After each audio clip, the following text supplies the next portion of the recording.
ओम शांति। भक्ति मार्ग का एक गीत है, मुझको सहारा देने वाले ये दिल कहे तेरा शुक्रिया। 2 युगों तक हम बेसहारे होकर भगवान को ढूंढते रहे।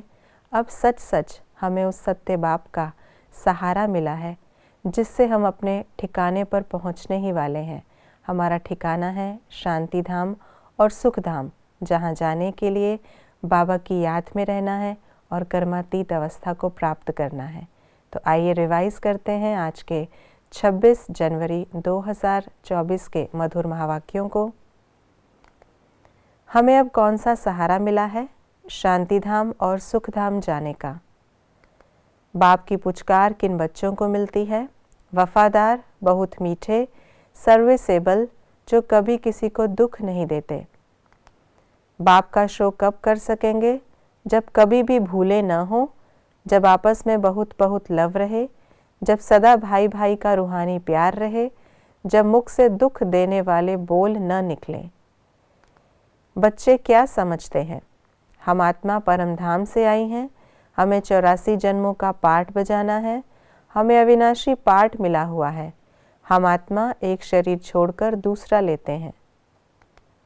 धन दौलत मकान बच्चों आदि में बुद्धि जाने का परिणाम क्या होगा?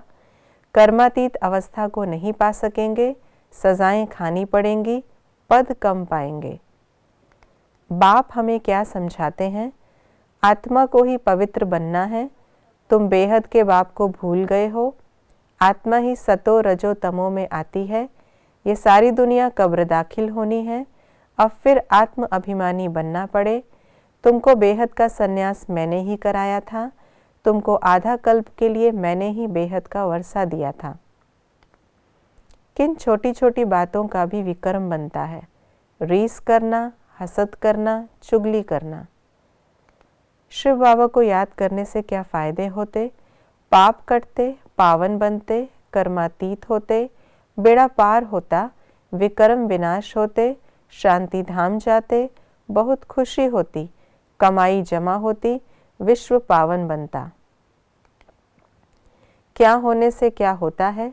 शरीर को देखने से गिर पड़ते, मीठा बनने से बाप का शो करते, प्यार से समझाने से विजय होती, कामचिता पर बैठने से सांवरे बनते, देह अभिमान में आने से एक दो को तंग करते, बाप की श्रीमत पर न चलने से खुशी नहीं रहती, खुद याद करने से दूसरों को कहने पर तीर लगता, इस समय पुरुषार्थ करने से 21 जन्म क्षीरखंड होकर चलते, अपने को आत्मा समझने से विकार की बात नहीं उठ सकती।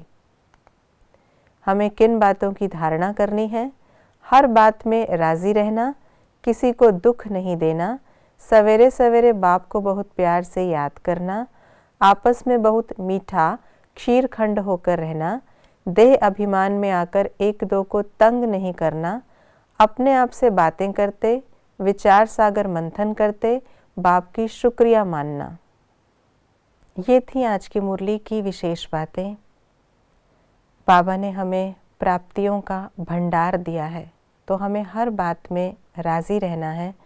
स्वयं के और अन्य आत्माओं के पाठ को साक्षी होकर देखते हुए सदा हर बात में भी राज़ी रहना है और हर बात के लिए बाबा का शुक्रिया कि जो प्राप्तियां हमें 2 युगों तक नहीं हुई, वो प्राप्तियां अब शिव बाबा ने हमें कराई हैं और ऐसे अखुट खजाने दिए हैं जो 21 जन्म हमारे साथ रहेंगे। ओम शांति।